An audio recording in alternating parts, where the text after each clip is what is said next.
Right, so today is history-making stuff, and not in a particularly good way, as consultants and junior doctors have coordinated strike action in response to the state the NHS has been left in, together with full pay restoration terms and conditions that have been trampled, with the government, instead of meeting them halfway, has spent more money fighting them than restoring pay and funding, therefore proving the money was there and always was, and it's just political choice not to provide it. They're now going to challenge their right to strike and in fact force them to work against their will whether they're on strike or not, or face the sack. It's like someone took a bucket full of dumbass, tipped it out and formed a government out of what's slopped out. Not a brain cell in sight. You cannot force people to work against their will. That's a human rights violation. That's a workers' rights violation. You're talking about forced labour here. That's slavery, if you think about it. You cannot make these people work. You can't make any of them work. What are you going to do? Send the police in to hold doctors at gunpoint if they don't operate? It's idiocy. Well, no, of course not, Damo. That'll be mad. They'll just sack them all instead, won't they? Oh, will they? Where will the replacement doctors come from then? We have massive staffing shortages now. Threats of sackings would be insane. We'll end up with an even bigger backlog of patients than we already have.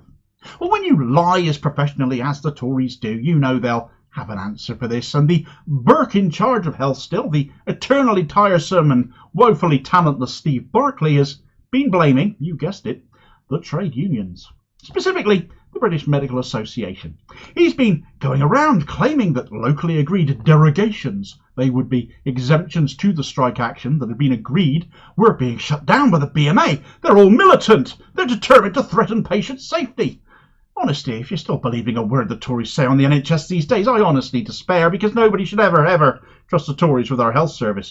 Or anything else really, but especially not our health service. It gets said every election, and yet for 13 years people have still picked them to put into power, so if you vote Tory and can't get an appointment, you really do only have yourself to blame.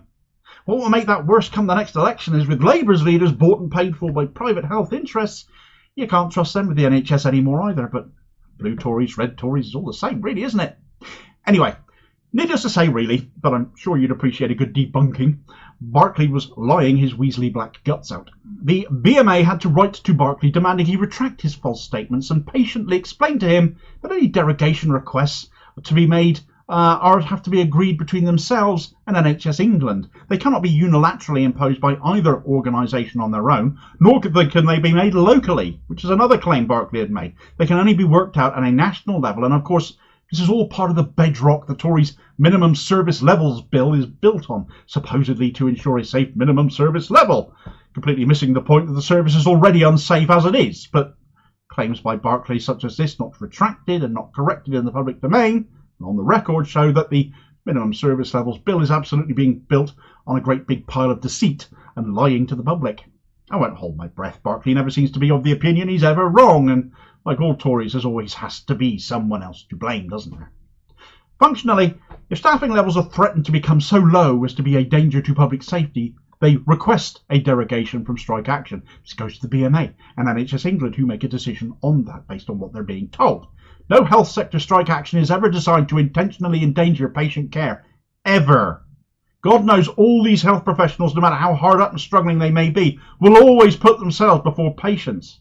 It's not why they enter the vocation, but trying to explain that to a Tory headbanger is like trying to explain algebra to a worm.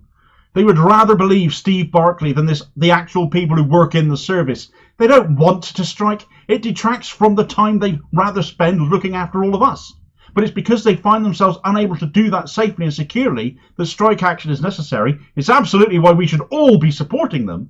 But such is the level of ignorance and hard-heartedness and irresponsibility coming from the Tories that now not only are doctors going on strike, but they feel they now have to coordinate that strike action to make their point even harder. Action that Barclay made no attempt to see off, telling an interviewer just this week who asked him if he'll be meeting the BMA to try and head this action off and speak to them, to be told he had no intention of doing so. What exactly does he do with his days? It's like it's a game to him, but it's our health and our lives he's toying with in his pursuit of a win. Well, a win for the Tories on this is impossible, and it's time they got real about it. For a start, one of Sunak's 5 pledges, we come back to those again, he's failing on them all of course, but one of them was to get waiting lists down on the NHS. Well, the waiting list currently at 7.6 million in England, and it's reckoned that some 120,000 people died last year whilst on said waiting list, waiting to be seen. Now, someone explained to me how you get the waiting list down when at the same time you're attacking half the health workforce over pay terms and conditions. Staff seeing their pay cut and their workloads increasing to impossible, unsafe levels they can't hope to deliver. Explain to me how you get the waiting list down whilst health workers are still having to take industrial action because they have a health secretary that doesn't listen to them. For example, on pay, it's been 180 days since Barclay spoke to consultants and 140 days since he spoke to junior doctors. Is that a sign that this government is interested in resolving these strikes? Not on your Nelly, is it? Explain to me how threatening them with the sack, given how hard their jobs have become if they don't turn up, will incentivise them to work and accept their lot. Many, I think, would rather flip you the bird and take another job, but they wouldn't want to be doing that. They'd simply be left with no other choice. They need to make ends meet for themselves. That or go abroad where health workers are still respected and the general public are more on their side and not having their brains melted by reading right-wing tabloid hate rags spouting bile on the subject. Right now, the Tories are crowing today about inflation falling to 6.7%, but the offer for doctors has been 6% plus £1,250 as the final offer, below the headline rate of inflation. Food inflation, for the record, is still at 13%. It's not good enough. Why do these people not deserve a proper pay rise that isn't, in fact, a real terms pay cut? In Scotland, for example, where the SNP government engaged in meaningful discussions with doctors, they got a 17.5% pay rise over 2 years, and industrial action was completely avoided. Now, I suppose the Tories would consider that weak, but I call it treating these people who keep us alive and care for us when we need it most with a bit of common decency and respect. But let's not also pretend a proper pay rise isn't possible. It's just that the Tories simply don't believe in giving them one, preferring to think of themselves as being involved in some kind of a war with their own public sector. Sunak and Barclay were happy to clap on their doorsteps for these people once upon a time, but they never really cared one iota. And they don't care now that the cost of this action is being measured in lives, whilst they quibble about money that is within their power to spend if they just made different political choices.